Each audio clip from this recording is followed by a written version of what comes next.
વડોદરામાંથી વધુ એક સમાચાર સામે આવ્યા છે। વડોદરા જિલ્લાના પાદરા તાલુકાના ઉમરા ગામમાં લગ્ન પ્રસંગ દરમિયાન બંદૂક લહેરાવતો વિડીયો સોશિયલ મીડિયામાં વાયરલ થતા ચકચાર મચી ગઈ છે।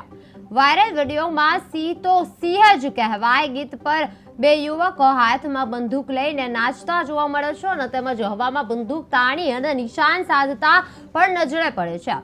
જાહેર સ્થળે આ પ્રકારનું હથિયાર લહેરાવવું ગંભીર કાયદા ભંગ ગણાય છે। હાલ વિડીયોમાં દેખાતી બંદૂક અસલી છે કે નકલી તે અંગે સ્પષ્ટતા થઈ નથી, પરંતુ વિડીયો સામે આવતા પોલીસ તપાસ કરી કાયદેસરની કાર્યવાહી કરવાની માંગ છે તે ઉઠી રહી છે।